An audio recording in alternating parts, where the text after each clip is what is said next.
So this video is going to be my first one, just a regular video.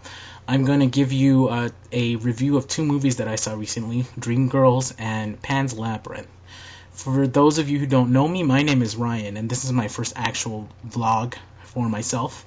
And maybe for other people, maybe people will listen to me and maybe you'll see me singing one day, because I will sing again, and then I'll go on American Idol again. And yes, I did try out for American Idol. So the first movie that I'm going to talk about is Pan's Labyrinth. It's the one that I just saw, and it's a film. It's a period film that is also a fantasy film. It's a film that took place in Francisco Franco's Spain, right after the Spanish Civil War, right during World War II, or right preceding, during World War II. And we find a pregnant woman and her daughter going off to a place of convenience into the forest, a beautiful green verdant forest somewhere, I think, in the borderlands of the north of Spain. And although if you don't like subtitle movies, you may not like this. This is one of the best movies that I've seen this year.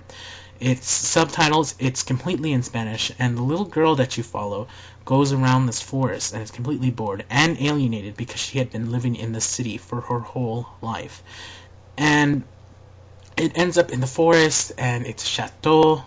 Well, maybe not a chateau, but you know, a big, huge, old house in the middle of the forest.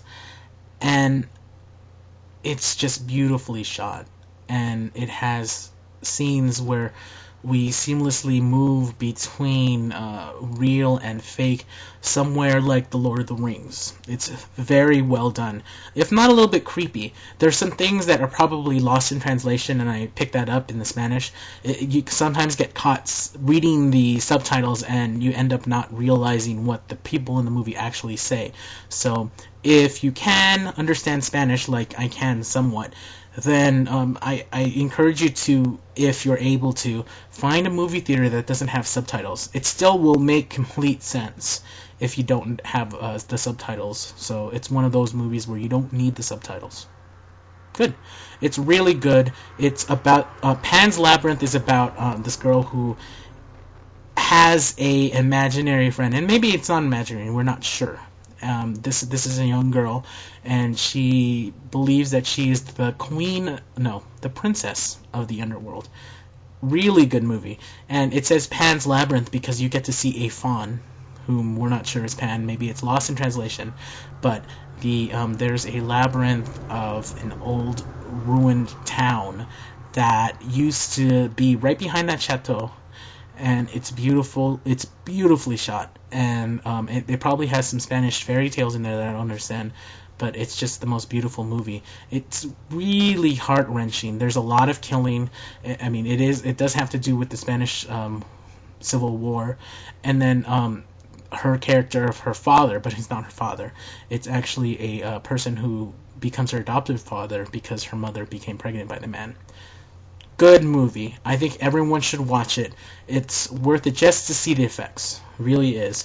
The storyline is great, and the cinematography is wonderful, but most European films are like that. The second movie I want to talk about is Dreamgirls. Dreamgirls, starring Beyonce Knowles and Jennifer Hudson. If you were watching the Golden Globes lately, you've seen that Jennifer Hudson won the Best Actress category, Best Supporting Actress. And Eddie Murphy won Best Supporting Actor too, so I have high hopes for it to get at least some kind of recognition for the Oscars. I hope that Jennifer Hudson, who is a first-time movie person, who is portraying a girl named Effie, a big, fat black woman who can sing her ass off, with her other two co-stars, which are Beyonce, who becomes the lead singer later and usurps her, and Jamie Foxx is in there as well.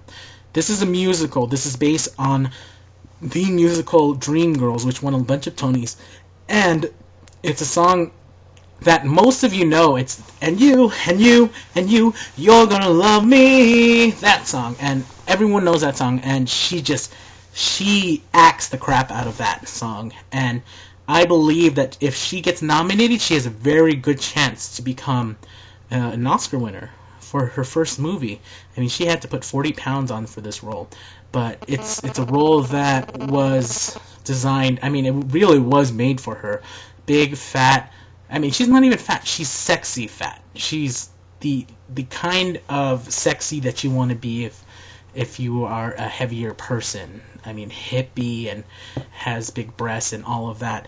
But I mean, I really think that this is a good movie for most people. It's not for kids, not at all. There's a lot of adult situations. There's some drugs. There's some violence in it, and in the end, you just want to sing. You want to sing with them. So those are my 2 movie recommendations. I'm going to do another vlog tonight. I'm not sure what I'm going to do with this vlog, and vlog actually, and this isn't going to be edited. This is going to go straight on YouTube. So I hope everyone in the YouTube world that does look at this does like it. So that's my movie reviews for this week. I'll probably post one every week because I go to the movies way too much, and this is prime movie season with coming of the Oscars and the Golden Globes. So that's all for you. And as for my last line, I'm going to say, have a good day and a wonderful tomorrow.